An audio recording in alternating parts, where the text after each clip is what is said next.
Uh, Good afternoon, plenary speaker, Professor Umesh Vazirani of UC Berkeley. In the 1980s, Umesh was one of the young stars in the theory of algorithms and computational complexity. Around 1990, he started getting interested in an old paper of Richard Feynman, suggesting that computers exploiting quantum mechanics may allow computational speedups on certain physics simulations.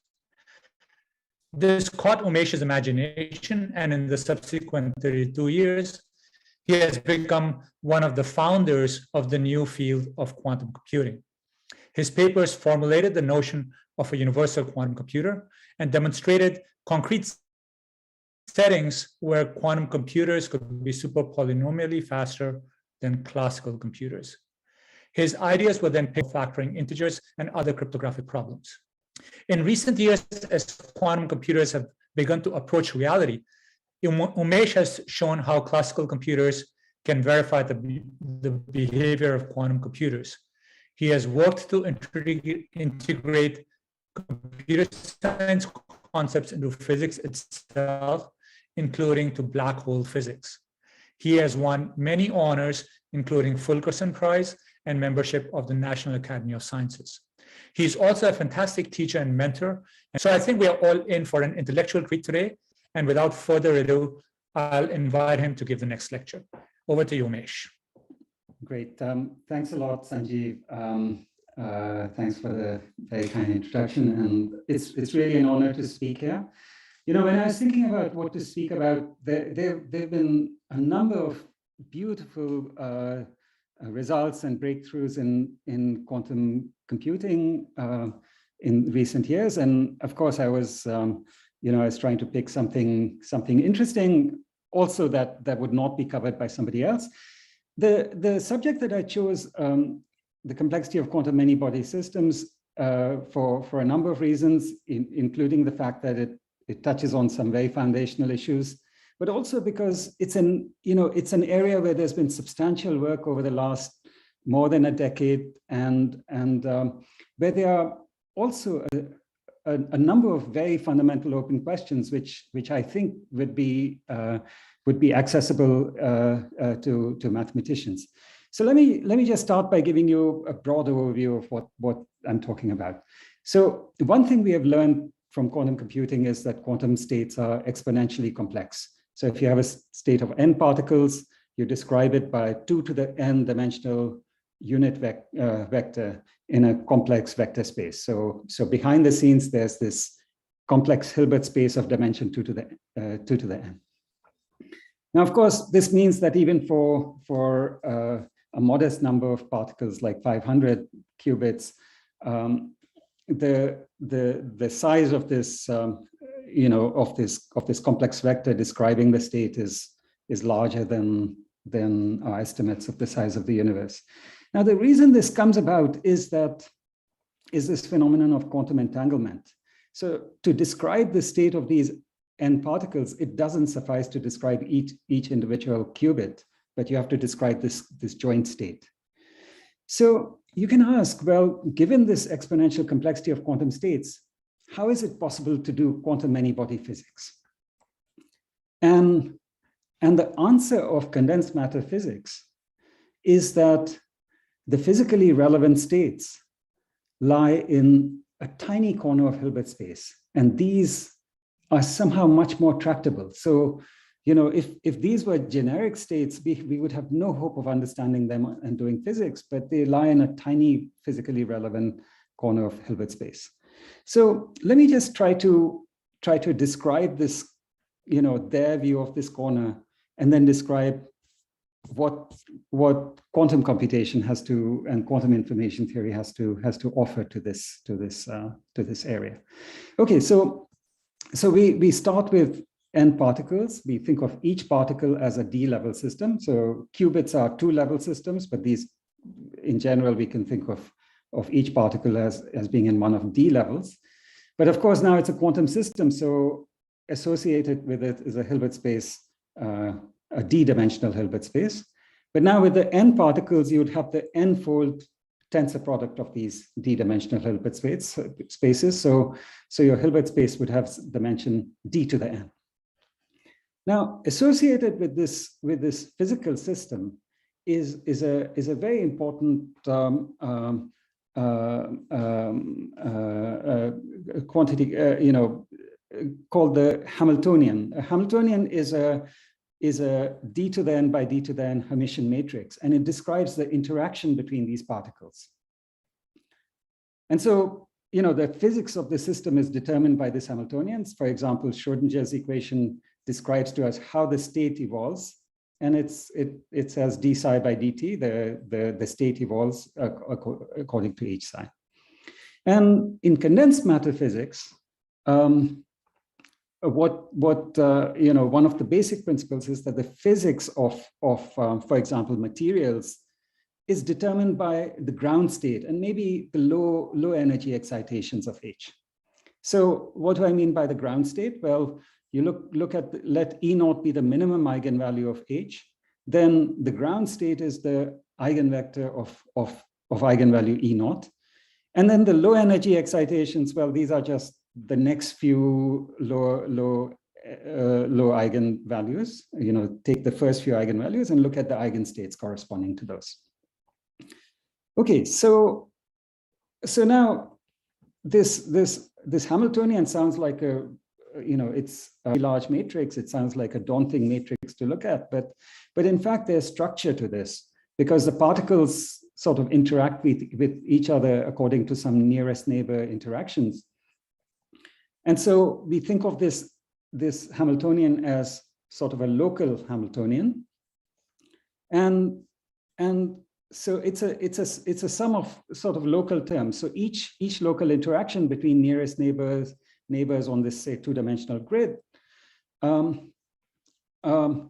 is described by a local Hamiltonian term, which now, because it involves only two particles, would be a d squared by d squared matrix. It's Hermitian, it's positive, and we'll assume its norm is at most 1.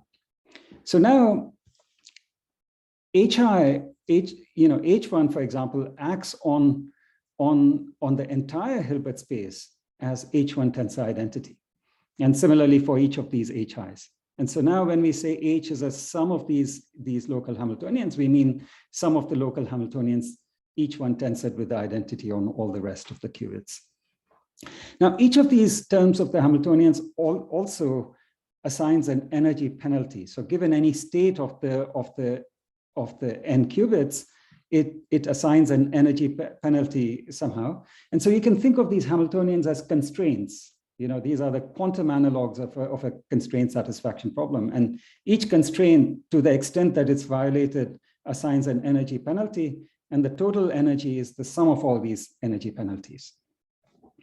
So now the central problem in condensed matter physics is this, given a compact representation of this d to the n by d to the n Hermitian matrix H, this Hamiltonian, which is specified by these terms HI, can you provide a compact description of the eigenvectors with small eigenvalues, say specifically the ground state of this Hamiltonian? Okay, and the first question is, why should this ground state have such a compact description? And this gets back to this central sort of belief in condensed matter physics that for physically realistic systems, in fact, the ground state should have a compact description. Okay, now, in fact, and there's a part of condensed matter physics called computational condensed matter physics, which has been incredibly successful over the last 30 years, especially in dealing with one-dimensional quantum systems, where they have this heuristic DMRG, which was invented in '92 by Steve White and has been refined over the years to solve 1D systems. So it quickly outputs a compact representation of the ground state. Of course, it doesn't always work. It's a heuristic algorithm, and there are provably hard examples, but in practice, it seems to work incredibly well. There have been attempts to to extend this to two-dimensional and higher dimensional systems. And these are it's fair to say that these attempts are, on the cusp of succeeding, but they are not really that practical yet. Okay, so now we have, where does quantum computing and quantum information come to play? Well, there's this whole field of quantum Hamiltonian complexity, which has, over the last 2 decades, which has formalized these questions using concepts from quantum computation, quantum information theory. It studies the computational complexity of quantum states and algorithms for computing them. And you can think of this field as lying at the intersection of condensed matter physics and quantum computing. Okay, so there are 2 strands to quantum Hamiltonian complexity. So the first thing is that this complexity of quantum states is a, it's sort of a very, it's a quantum analog of a very fundamental question that complexity, the most fundamental question that complexity theory studies. So what Kitaev showed in the late 90s was that, in fact, there's a class, he defined the class QMA, which is the quantum analog of NP. And he showed that computing the ground states or ground, even computing ground energy for local Hamiltonians is QMA hard. And this, over the years, this result was refined to simpler and simpler Hamiltonians, 2 local Hamiltonians, 2-dimensional Hamiltonians, and there's even a hardness result for 1D local Hamiltonians. So the reason this is significant also for us is that QMA hardness is assumed to imply that there's no compact classical description of these states. Okay, so in general, even for 1-dimensional lattices, ground states, there's no compact description. On the other hand, there's this second strand to quantum Hamiltonian complexity, which tries to give compact descriptions of low energy and ground states of a large class of Hamiltonians, of 1-dimensional Hamiltonians for the moment, and efficient algorithms for computing these states.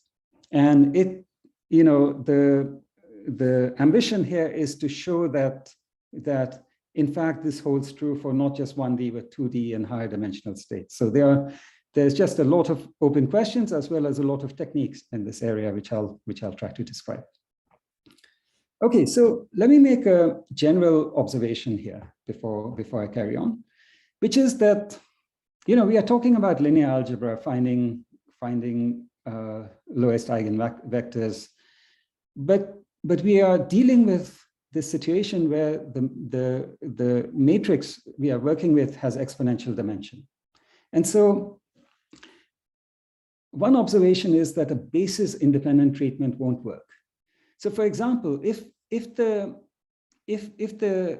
eigenstate we are looking for lies in this physically relevant corner of Hilbert space, and so it has a compact description. Well, if you were to do use the power method for finding the principal eigenvector, we'd of course have to traverse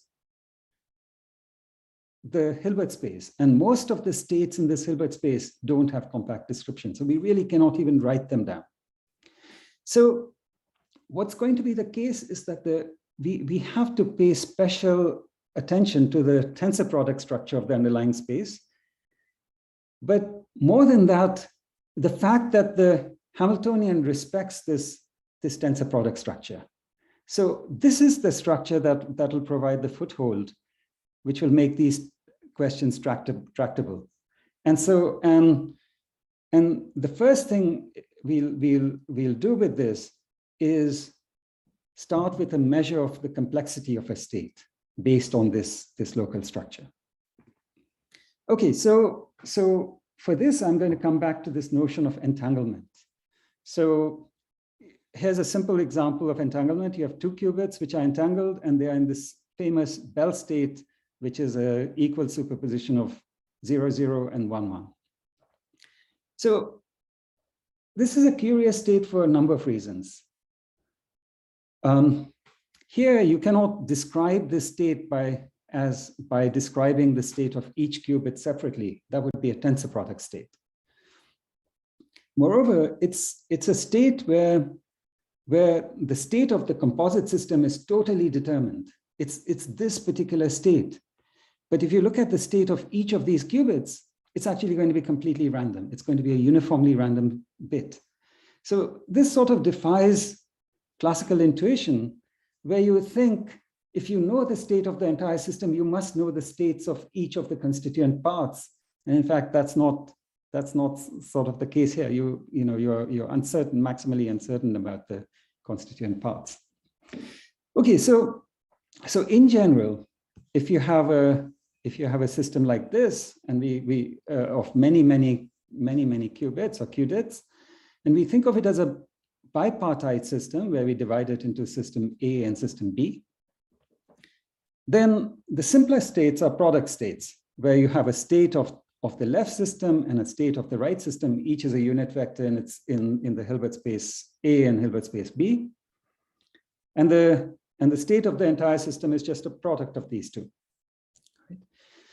More generally, we might have a state which is a rank K state. It's a linear superposition of K such product states. And in this linear superposition, we can assume that the coefficients are positive real numbers, because we can take any complex phases and move them into our definition of either AI or BI. And so the state is going to be like this, with the coefficients non-negative and the sum of the squares equal to 1. More generally, given a state phi on this system, we might be interested in computing the minimum rank state psi, which approximates it in some distance, like the trace distance. Now, one thing, so I'll just state these things for those who might be familiar with it. Of course, in general, you can look at given a state, the Schmidt decomposition or the singular value decomposition of the state, and in this case, the AIs form an orthonormal basis and the BIs form an orthonormal basis, and then the entanglement entropy or the von Neumann entropy of the state is just the standard entropy of these CI squareds. So, okay. But for our purposes today, this entanglement entropy I'll think of as the minimum rank required, or the log of the minimum rank required to approximate the given state, with a low rank to within some constant. Okay, so now given this terminology, we can formulate this sweeping conjecture from condensed matter physics, which I think it's a beautiful conjecture. What it says is that, let's suppose we have a local Hamiltonian in any number of dimensions, I guess, condensed matter physicists would be quite happy to say this is a conjecture for any constant dimensional lattice. And let's say that this Hamiltonian has a spectral gap, meaning that the lowest eigenvalue and the second lowest eigenvalue differ by some constant independent of n. And now the ground state is unique. So now let's look at the ground state and look at any subset of particles. So a partition of the particles into, say, this inside and the outside. And what this says is that if you look at the entanglement entropy between, of this partition, or of the ground state across this partition, then it scales as the surface area of the cut rather than the volume of the region. Okay, so what do we mean by surface area of the cut here? Well, this is a discrete system. So by surface area of the cut, I just mean all these local terms, the number of local terms that cross the boundary, as opposed to the total number of qubits inside this. Okay, so this was actually also inspired by the holographic principle in black hole theory, and its formulation in these terms, in terms of entanglement, entropy, and so on, is due to, it starts with work in quantum information and quantum computing, and this paper that I pointed to is one among the first to do so. Now, we also have to say something about what it means to describe these, give a compact description of such a state. So I'm going to tell you what it looks like in one-dimensional systems, but in general, you can describe these compact descriptions as tensor networks. So I'll describe a special case of tensor networks, which is called a matrix product state. And okay, so before describing it in detail, let me just tell you what the properties of this matrix product state is going to be.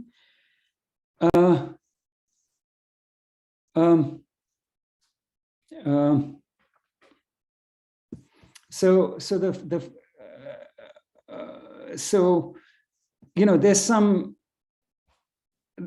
any state which across any cut has entanglement rank B can be written as a bond dimension B matrix product state, and this is something that's nice for us because we can represent it efficiently, and we can do standard linear algebra efficiently on this representation, such as adding vectors, computing inner products, applying linear operators in roughly n times b squared operations. So now to describe this, what a matrix product state is, we look at a maximally entangled pair of B-level particles. So each of these is a B-level system particle, and then the maximally entangled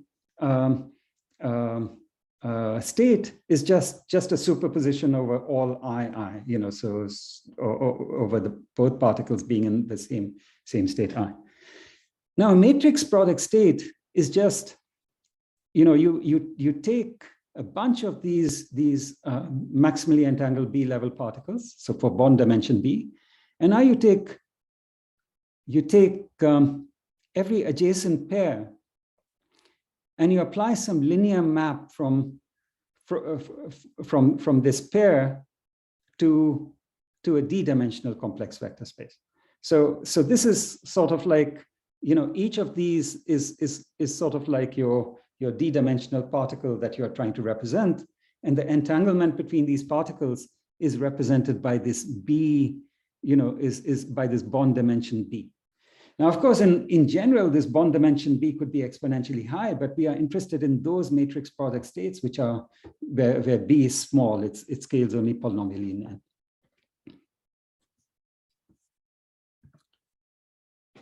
Okay, so let me give you an outline of the rest of my talk. So remember, we are interested in understanding this physically relevant corner of Hilbert space, and by that we mean we are given this local Hamiltonian.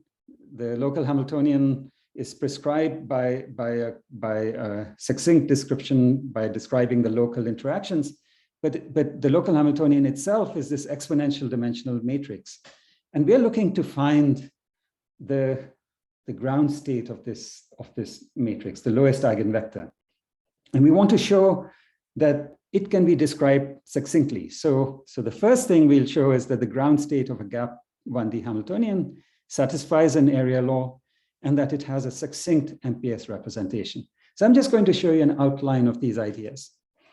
The second thing I'll show you is that, in fact, there's an efficient algorithm for computing not just ground states, but also low energy states for 1D Hamiltonians.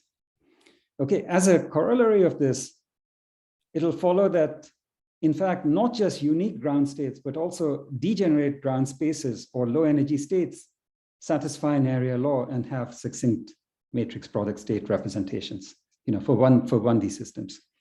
And then I'll discuss, what are the prospects for extending this to 2D and other open questions. Okay, so first let me say something, something that there's a basic fact about an 1D area law. And so if we are trying to show that, okay, so what does a cut look like in a 1D area law? We sort of cut the 1D chain into two parts, the left half and the right half. And the area law sort of says the number of, the entanglement entropy must be bounded by the area of the cut, but there's only one constraint crossing the cut, so the entanglement entropy must be a constant. Or in our way of thinking about things, we want to say that the ground state can be approximated by a state of constant rank across this cut, or a constant Schmidt rank. Okay, so I claim that a 1D area law is actually equivalent to saying that there's a product state. So instead of a low rank state, there's a product state which must have constant overlap with the ground state. Okay, and the reason for it is the following. We are saying that, well, there's some constant rank state which approximates the ground state. And the claim is that one of these product states in this superposition must actually have roughly 1/k overlap with the ground state. Okay, so that's our challenge. Our challenge is to try to find a product state with some non-trivial constant overlap with the ground state, and then it's a relatively easy step from there to show that the entanglement entropy is bounded, or that there's a low rank approximation which is very close, etc. Now, the challenge in doing this is that a random product state has exponentially small overlap with the ground state. So how do we ever get our hands on this special product state which has large overlap? Okay, so this was a very challenging open question. This was a long-standing open question until Matt Hastings in 2007 showed that there's a 1D area law. So specifically, he showed that, as a function of the spectral gap epsilon and the local dimension of each particle d, your entanglement entropy is order some exponential in 1/epsilon log d. So what he used in this proof was some sort of quantum mutual information type arguments, and then this physics type argument on the rate at which entanglement can spread through a local, a system described by a local Hamiltonian. It's called the Lieb-Robinson bound. So over the next many years, we sort of explored in the computer science community more combinatorial techniques for trying to establish these bounds, and so there was a sequence of papers that eventually led to a sort of a much more combinatorial proof of this 1D area law, which actually ended up also as a side effect improving this bound exponentially. So the new bound was log cube d divided by epsilon. But it also paved the way towards more algorithmic techniques and techniques for actually designing algorithms to compute these ground and low energy states. So there's a very basic sort of primitive that goes into. So I'm going to describe the last of these papers mostly. So there's a very basic primitive that goes into proving these results, which is that of an approximate ground state projector. So what's an approximate ground state projector? Well, it's a low complexity operator K, which approximately projects onto the ground state of the given Hamiltonian. So here's what I mean by low complexity. Okay, so if you have an if we think of Hilbert space as H1 tensor H2, so we divide it into these two parts, then an operator which can be written as just a product, AI tensor BI, AI on this and BI on this, that has entanglement rank 1. So it's a product operator. And we'll say that if an operator can be written as a sum of C terms of this form, then it has entanglement rank C. So we are looking to find an operator which has low complexity in this sense of its entanglement rank, and which is a good approximation to the projector onto the ground state of the Hamiltonian, meaning it leaves the ground state alone. And if you look at the perpendicular space, it shrinks it by a significant amount. Okay, so what do I mean by that? Well, K, when applied to the ground state, gives you the ground state, but it shrinks the orthogonal space by some factor delta. And now we'll impose one more condition to say this is what we want from this AGSP. We want somehow that the complexity is small relative to the shrinkage factor. Okay, so D times delta should be much smaller than 1. And as we go along, we'll see that there are many manifestations of this condition that we'll need. So for the area law, we'll need something like D times delta less than half. For algorithms, we might need some polynomial in D times delta is much smaller than 1. Okay, so we'll be able to construct these operators with various kinds of properties. Maybe they need to be efficiently constructible, etc. Okay, so now let me describe to you this one lemma which I think forms the crux of what an AGSP does. So what it says is that if you happen to have, for a given Hamiltonian, a D delta AGSP with D times delta less than half, then there must be a product state across this boundary for which this AGSP is defined. So let's call it L tensor R, such that the state has a large inner product, a large constant inner product with the ground state. Okay, so let me describe to you. I won't go through the proof, but I'll just describe to you an outline of a sort of a simple outline of the proof. So let's write out the ground state as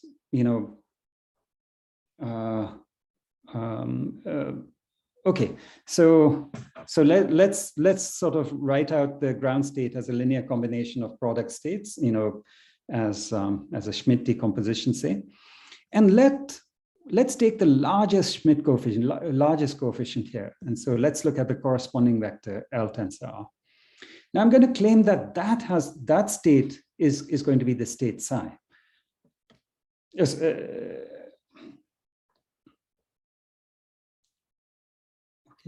So how do we show that? Well, what we're going to do is we're going to say, look, if you apply this AGSP to the state psi, you get something of Schmidt rank only D. You must have only rank D terms in your expansion. But now, whatever the overlap was with the ground state, it's become much bigger because everything in the orthogonal direction has shrunk. And so now you can do a simple argument to say, well, if you were to pick the biggest Schmidt coefficient, you must have increased the you must have even more overlap than you started with, unless you started with a large overlap already. And so by contradiction, you sort of say, well, you must have started with a large overlap already, and that break-even point occurs at 1 over square root twice d. Okay. So the main thing is that there's this improvement lemma which says, look, suppose I start off with a product state with some overlap with the ground state. I can improve the overlap unless it's already very large by first applying the AGSP to it. So that way I'll get a small rank state, which is now much closer to the ground state. And now out of these D product states in the expansion, if I take the best one, or even if I take a random one, I'll get an improvement. And so that's sort of the idea behind this improvement lemma. Okay, so now let me very quickly give you sort of a sketch of what it takes to create an AGSP. So what's the AGSP going to look like? It's just going to be a polynomial in H. Okay, so a polynomial, sort of H cubed plus 5H squared plus identity, or something like that. Now, if you, since K, the AGSP is a polynomial in H, we can plot, sorry, the x-axis is the I'm plotting the eigenvalues of H, and the y-axis is the eigenvalues of K of H, this polynomial. So of course, since K is a polynomial in H, this curve is also going to be a polynomial. The eigenvalues are going to be mapped according to some, the same polynomial. And so which polynomial should we use? Well, what do we want? We want the lowest energy state of H to map to 1, right? Because we want it not to be shrunk at all. Its eigenvalue should be 1. Whereas all the other eigenvalues from the second largest to the largest, they should be mapped to something smaller than delta. So what polynomial should we use?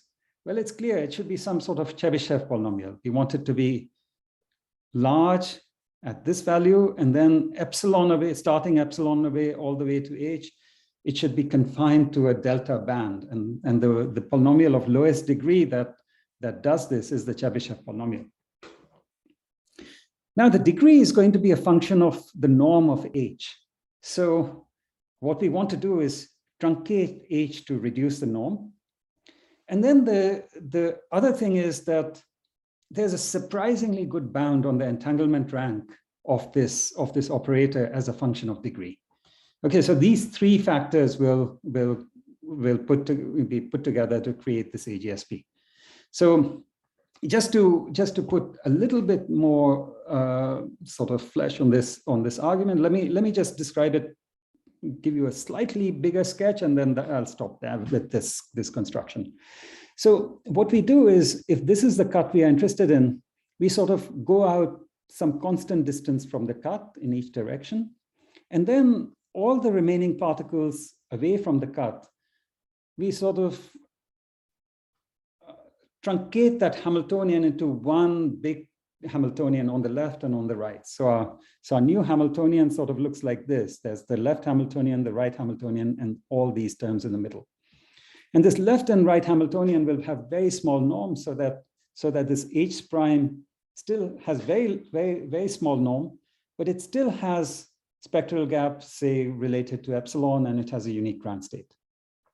So now we go ahead and take our AGSP to some suitably scaled Chebyshev polynomial in H prime. So the degree of this polynomial is L. And now the fact about Chebyshev polynomials is we need degree only sort of, we need the confinement to delta to between S and epsilon. So if we needed to confine, if delta was a constant, then we'd need degree only square root of S over epsilon. So that's where we get the improvement in all of this. That's the magic of the AGSP. And then if delta is e to the minus k, we just blow it up by a factor of t. Okay, so in the construction, we choose S as order log squared d over epsilon. Then we get this this AGSP with log of d is order log cube d over epsilon, and then the entanglement entropy also turns out to be log cube d over epsilon. Okay, so that's sort of the crux of this whole AGSP. So now there are these major open questions about area laws for higher dimensional lattices, and here are a few facts. One, any improvement of this exponent of 3 would yield a non-trivial result for 2D systems. If you improve it all the way to log d over epsilon, this would give an area law for every dimensional lattice. In the Chebyshev construction, we sort of paid this factor of k in the degree to get delta to e to the minus k. If we could pay a factor of square root k, then this would also imply an area law for high dimensional lattices. Okay, so I'll say a word about this when we get to the discussion. So that's why I'm bringing this up. Okay, so now let me say just a few words about efficient algorithms. So based on this, there was already a polynomial time algorithm for computing ground states of gapped 1D Hamiltonians. It was an efficient algorithm in theory. It had a very high degree polynomial running time, and it was quite unpractical the way it stood. So if you want to think about it, to draw an analogy, if you think of DMRG as a simplex method for condensed matter physics, this was more like the ellipsoid method. Great in theory, but not in practice. Now, more recently, there's a new algorithm called rigorous RG, and it actually computes not just ground states but also low energy states. And this actually is a more practical kind of algorithm in the sense that it's been implemented, and it's somewhat slower but roughly comparable to DMRG, when it's implemented with several tricks. But these implementations suggest that when there are a number of competing low energy states, then in fact RRG sometimes gives more reliable results than DMRG, which gets confused in those cases, especially near first order phase transitions and topological phases. Okay, so there's one other thing that this algorithm does, which is it proves area laws and succinct MPS representation for these low energy states and degenerate ground spaces. And that's something we did not know how to do before these algorithmic techniques. So let me say a word about why this is the case, and then I'll give you a very brief sketch of these algorithms. So suppose our Hamiltonian has a degenerate ground space. So the existing area law proof actually will work for it to some extent, but it'll show that for this given cut, there exists some vector in the ground space with small entanglement rank across this cut. So the problem is we don't have control over which vector in the ground space it shows this for. And it's hard to extend this argument to show this for all vectors in the ground space. So therefore, we can't show that there's a particular state with small entanglement rank across all cuts, right? And so the key to overcoming this obstacle is to actually work with the entire ground space at the same time. And so this requires this new approach, which is this algorithmic approach. So let me just go back and revisit what the algorithmic challenge is. So we want to get to this physically relevant corner of Hilbert space. For 1D systems, at least for unique ground states, we know that there's a succinct description there. But we can't use our usual linear algebra algorithms because they'll step through the rest of this Hilbert space, and most of this space is just not describable efficiently, compactly. Okay, so here's what we are going to try to do. We'll identify a subspace, a small subspace, within which the solution is guaranteed to lie. Okay, so I sort of drew it like this. It should sort of intersect this. Okay, so this was the subspace of low energy states. Okay, that's fine. And now once we do this, we can actually solve the eigenvector problem within this small subspace efficiently using standard linear algebra. Okay, so what's the algorithmic framework we are going to use? We are going to lean on locality very heavily. And so what we'll do is we locally process a few particles, and then we'll say, what does a solution look like here locally? Well, that's going to be the key to this, and that's this definition of a viable set. Because here's where entanglement plays a role. If you can have a definite state of the entire system, but then no definite state on a local piece. And so what do we mean by saying there's a solution there, a partial solution? And then we go ahead and combine these partial solutions. In the process, complexity is going to blow up. And so we are going to have to manage the complexity of these partial solutions and get the hierarchical algorithm in this way. Okay, so what should this local solution look like? Well, this viable set is really a subspace. So let me describe to you what I mean by this. So if you say that there's a unique ground state, and this is the ground state, across this cut. So the AIs are the states within this, and you have some large rank object. Well, then the partial solution here should look like the span of all the AIs. So that's the subspace it looks like. So that's in the case of a unique ground state, and you can define this also where you have a target subspace of low energy states. I won't go into that. So now the algorithm looks like this. We start with a viable set for adjacent, two different subsets of particles. Initially we start by saying the subspace is the entire Hilbert space. And now if we have subspaces corresponding to viable spaces corresponding to A and B, and we'll say that they are delta viable, which means that they also have an error associated with them, which is how close can you come to representing the ground state or these low energy states?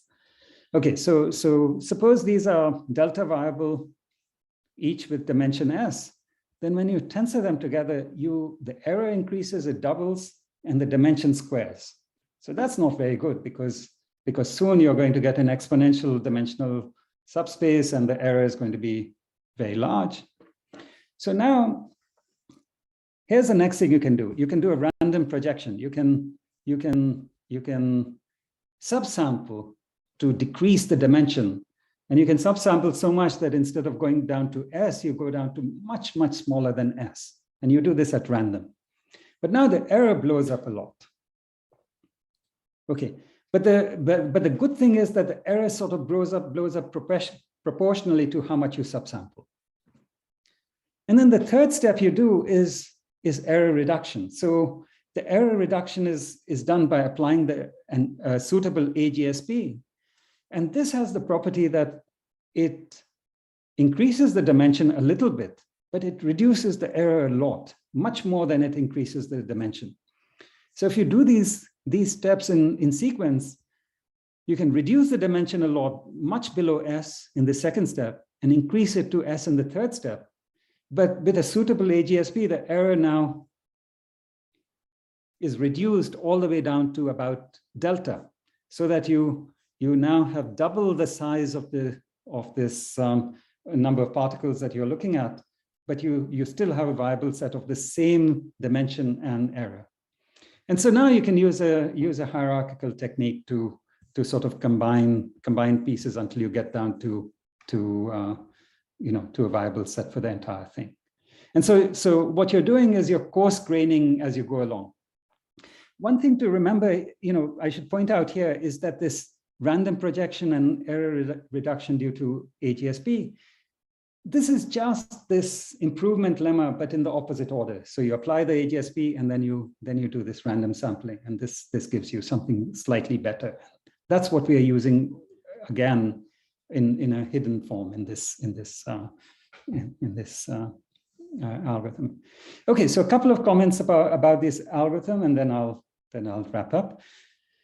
So of course you must modify the AGSP, because you don't only care about the bond dimension at this special cut, but at all cuts. You must make everything computationally efficient. You must also, so far this only describes the dimension of the viable set, but we also must pay attention to the complexity of describing each element of the viable set as an MPS. And this involves some broad bond trimming step. If a certain conjecture about bond trimming is true, then for frustration-free Hamiltonians with unique ground states, actually the algorithm runs in nearly linear time. Because this algorithm is efficient, it actually shows as a corollary that for degenerate ground states and low energy states, they also satisfy an area law and have these succinct descriptions as matrix product states. And then we have these heuristic implementations that I mentioned before. So let me just briefly talk about open questions. So, this quantum Hamiltonian complexity is sort of quite fundamental because it generalizes the theory of NP completeness to quantum states. And understanding these ground and low energy states is actually a very interesting, it opens up very new kinds of questions as well. So at this point, what we know is techniques for showing area laws and succinct matrix product states for 1D systems. There are lots of open questions. The most interesting, of course, is area laws for 2D and higher dimensional systems.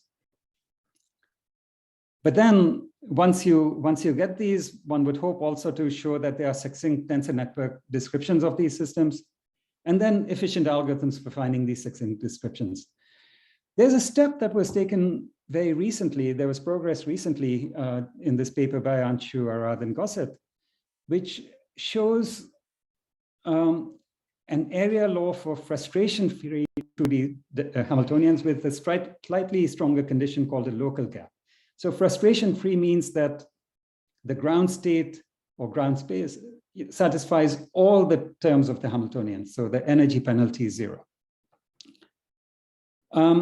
They based it on robust polynomials and in combination with this RRG type argument, this coarse graining type argument. And what they actually did was they showed a better 1D area law. What they actually did was improve the degree of the Chebyshev polynomial, as I pointed out, where there was this square root S over epsilon times k, to get this shrinking factor e to the minus k. So they managed to move k into the square root by using special properties in this case. Finally, let me make one last point, which is that there's a rough analogy between this, trying to describe this relevant corner of Hilbert space in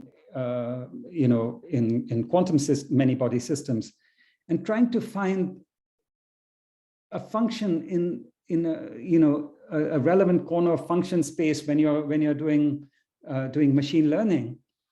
And people have drawn some rough analogy between these types of RG types of coarse graining that one sees here, where you're sort of throwing away details and looking at just high order features, and some sort of convolutional deep nets, and how you throw do coarse graining there and throw away details and look for high level features. Okay, so I'll stop there and thank you for your attention.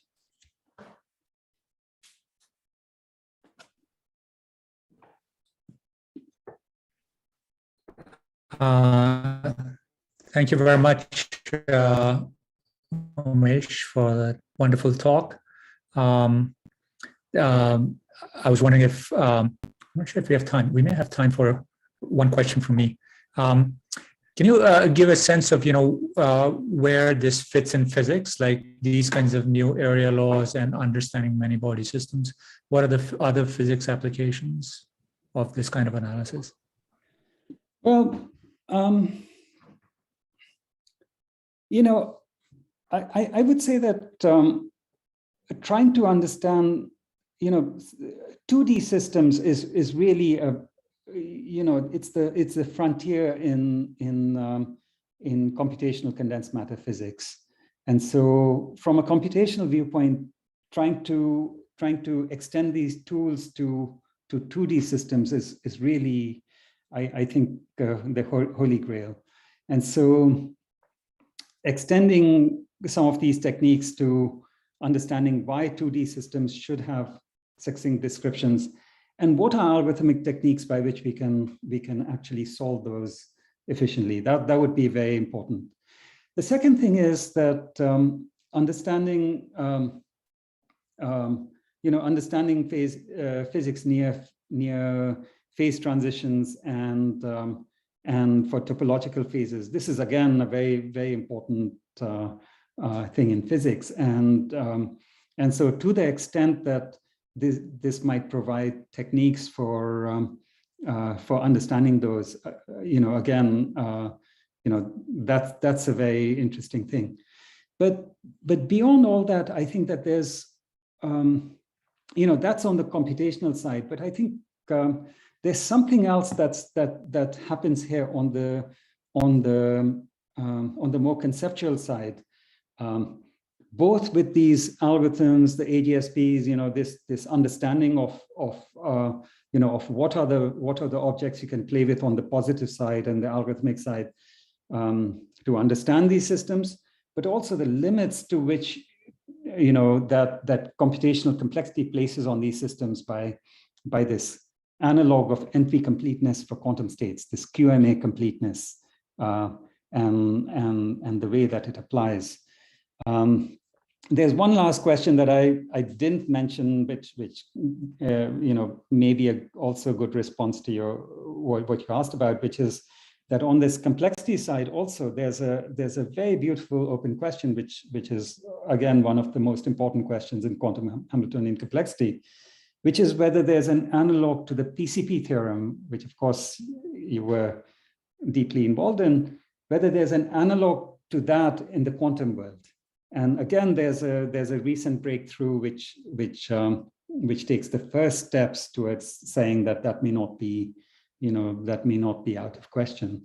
And that would end up, if one could show that would show that there are physical systems for which, quantum systems for which even if you look at its state at a higher temperature,